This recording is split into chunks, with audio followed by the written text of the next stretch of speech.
పప్పాయతో చేసిందండి ఇది. పప్పాయది ఉంది, తర్వాత దొండకాయది ఉంది, తర్వాత బియ్యంతో చేసిన ఒకటి, తర్వాత ఇది నిమ్మకాయతో చేసింది. 4 రకాల బయో ఎంజైమ్స్ ఉన్నాయి.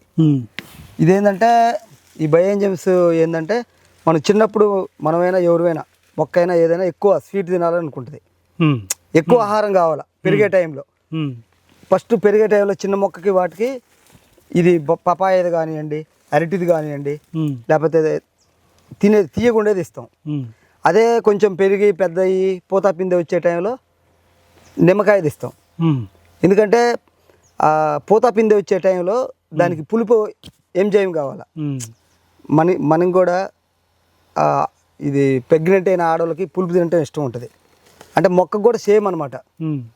మొక్కకు కూడా ఏంటంటే దానికి పులుపు ఇష్టం ఉంటుంది. అప్పుడు అంటే దానికి పులుపు ఎంజైమ్ ఉంటేనే దానికి ఎక్కువ పిల్లలు రావటం కానీ. అంటే మనం చిన్నపిల్లగా ఉన్నప్పుడు స్వీట్ ఎలా అయితే ఇష్టం సేమ్ అంతే అనమాట. పండ్లకు సంబంధించిన ఎంజైమ్స్ వేరే అంతే.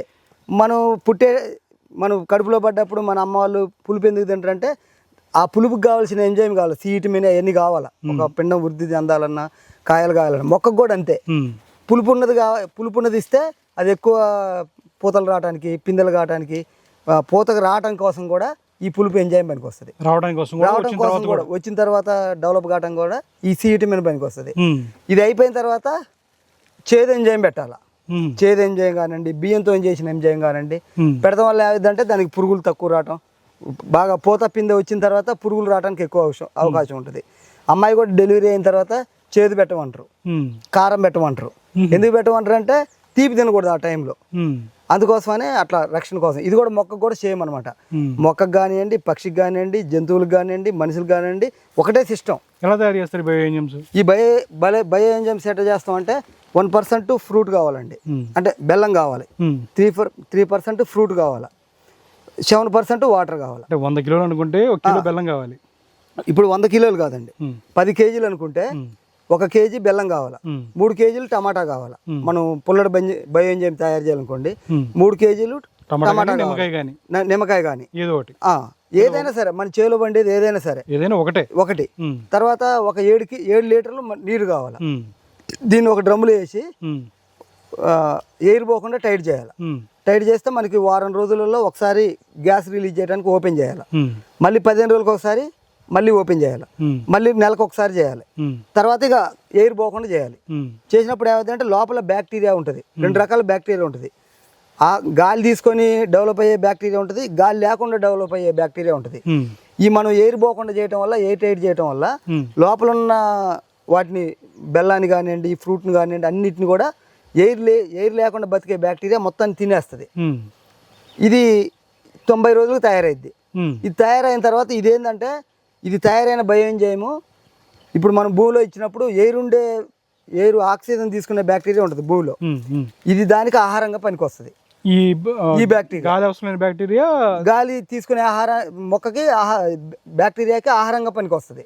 దానివల్ల బాగా గ్రోత్ కానీ బాగా డెవలప్ అయ్యింది. ఏదైనా ఇదే ప్రాసెస్. మీరు వంకాయతో చేసుకోవచ్చు, మీ చేలో ఏది ఉంటే అది దాంతో చేసుకోవచ్చు. మీ ఇప్పుడు ఏమనుకున్నాం అంటే కొన్ని రకాల కలుపులకి ఇప్పుడు గరిక కానివ్వండి, ఇంకా రకరకాల కలుపులు ఉన్నాయి.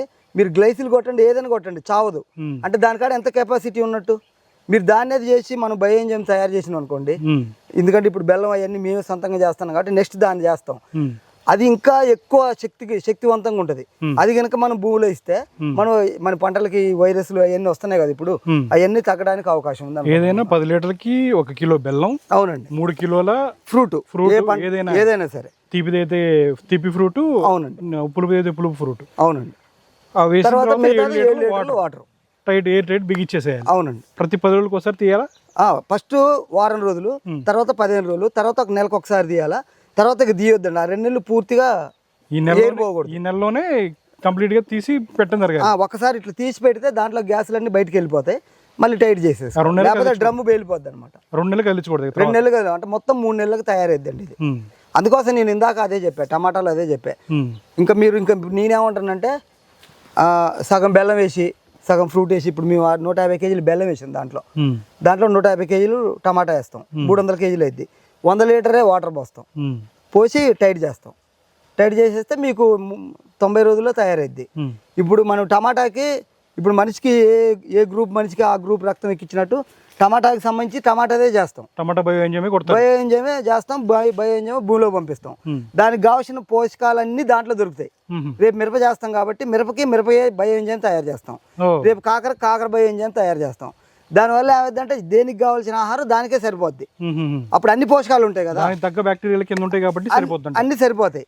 అప్పుడు మనకి ఎక్కువ దిగుబడి వస్తుందని అనుకుంటున్నాం మేము.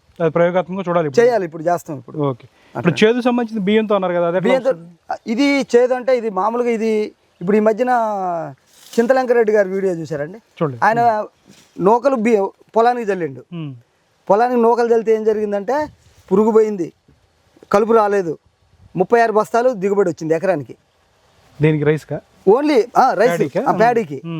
మేము కూడా ఎక్కువ ఇప్పుడు కదా 5-6 సంవత్సరాల నుంచి మేము బియ్యాన్ని నానబెట్టి తర్వాత ఈ బెల్లంలో కలిపి నానబెట్టి స్ప్రేయింగ్లు చేస్తాం, భూలోకి పంపిస్తుంటాం. అది దానివల్ల ఏమైందంటే ఈ పురుగు అవన్నీ కూడా కంట్రోల్లోకి వస్తాయి. ఏదైనా బియ్యంతో కూడా అదే ప్రాసెస్. అంతే అండి. అది మీకు ఇప్పుడు కడుపులో ఇప్పుడు మనం మజ్జిగతో ఉండే బ్యాక్టీరియా, దాన్ని లాక్టో యాసిడ్ బ్యాక్టీరియా ఉంది కదా, బియ్యంతో కూడా అది వస్తుందండి. మీకు దానివల్ల మీకు ఆటోమేటిక్గా పురుగుని అన్నింటిని కంట్రోల్ చేస్తుంది అది. మనం అందుకోసం మేము దాంతో చేసినాం. ఇది అన్ని ఎంత కలపాలి? ఒక మీ దగ్గర 600 లీటర్ ట్యాంక్ ఉంది కదా. అవునండి. స్ప్రేయింగ్ అయితే 5 ml నుంచి 10 ml వరకు స్ప్రే చేయొచ్చు. ఎన్ని లీటర్లకి? 1 లీటర్కి 5 ml నుంచి 10 ml వరకు చేయొచ్చు. చిన్న మొక్క అయితే 5 ml చేయాలి, పెద్ద మొక్క అయితే 10 ml చేయాలి.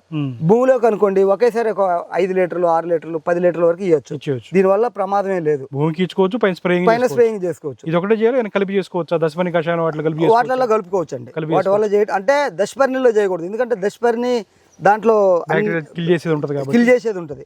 అది కాకుండా ఇప్పుడు మనం మజ్జిగ ద్రావణం చేస్తాం, లేకపోతే ఇప్పుడు పసుపు ఇంగో ద్రావణం చేస్తాం, లేకపోతే అలాంటి ఎగ్ ఎమైనో యాసిడ్, చేప బెల్లం ఎమైనో యాసిడ్ అలాంటి వాటిల్లో ఇది చేసుకోవచ్చు.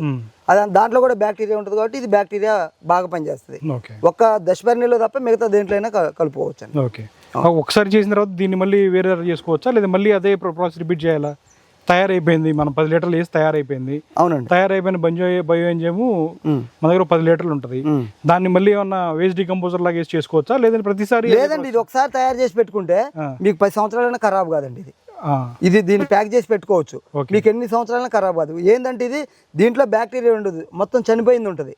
ఇది మనం ఎప్పుడైతే భూమికి ఇస్తామో భూమిలో ఉన్న బ్యాక్టీరియా కానీ వానపాం కానీ రియాక్టివ్ అయ్యింది. అట్లా అనమాట. మళ్ళీ చేసుకోవచ్చు. ఇది అయిపోయిన తర్వాత మళ్ళీ చేసుకోవాలి. ఇది ఉన్నది ఎన్ని రోజులైనా వాడుకోవచ్చు. ఇప్పుడు మేము లాస్ట్ ఇయర్ తయారు చేసినాం, ఇప్పటికే వాడుకుంటున్నాం. ఇంకో సంవత్సరం వస్తుంది, ఇంకో బ్యాచ్.